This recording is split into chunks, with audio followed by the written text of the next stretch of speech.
ያም ድንግል ንጽሕት ምልዕተ ጸጋ እመቤት የሚለውን መዝሙር እንዴት ከርመሻል ያለሜ ተኝቻ የሁሽ ለሊት በልሜ ያረጋኝ ዘፈን። ይሄ ነገር እኮ ዘማሪው እኮ ይቅርታ ጠይቆ ነበር አሉ። አሳያለሁ እንዲያው የምሩ ዘፈኑን ታውቁታላችሁ አይደል? ሃና ዘመዴ ተብሎ ለድንግል ማርያም እናት የተዘመረ መዝሙር ተደርጎ የትኛው ዘማሪ ነው የትኛው ዘፋኝ ነው ቀድሞ የሰረቀው?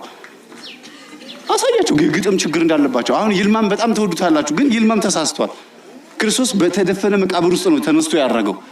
ግን እዩና አመኑ ሰዎች ድንጋዩ ተፈነቃቅሏል ተብሎ ዘመረ። በግጥምም ችግር አለ። ልክ እንደዚህ አይነት መዝሙሮች ችግር ያለባቸው።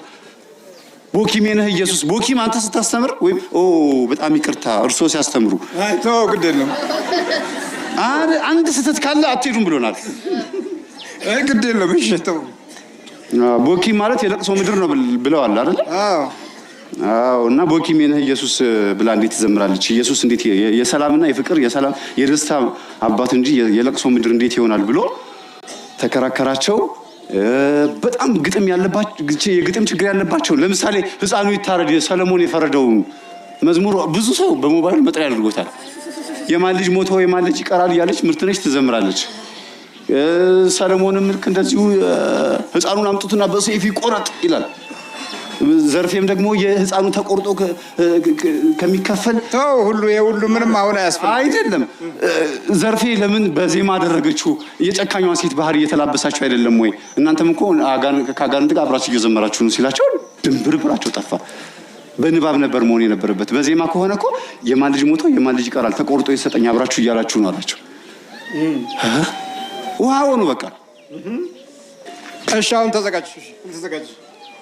እኔም ብለው እና አንተ ያለህ አገልግሎት ሲያገለግል ብዙዎቹ በዚህ መናፍስቱ እያለባቸው እንደሚያገለግሉ አይገባቸውም። አዎ እንግዲህ ጉዳዩ የመታሰርና ያለ መታሰር ጉዳይ ነው። አሁን ምንም ሲሰብክም ሲዘምርም ምንም ነገር አናደርግም። በቃ ተዘጋጅ። አፍላ ተጠርብ ተዘጋጅ። ደግሞ ምንም ቅምም አይላቸውም ስትደገረ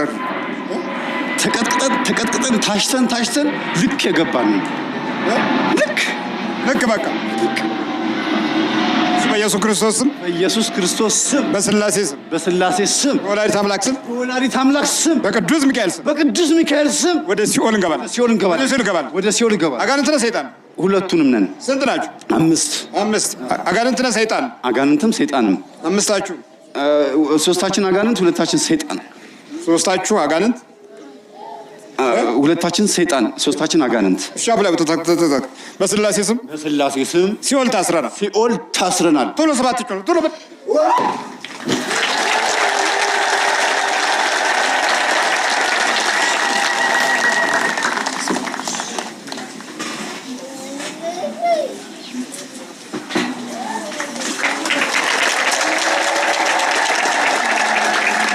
ያው በስዕል አገልግሎት የሚያገለግለን ነው። እዚህ የምታዩት እመቤታችን የስላሴዎች ስዕል ሁሉ የእሱ ስዕሎች ናቸው።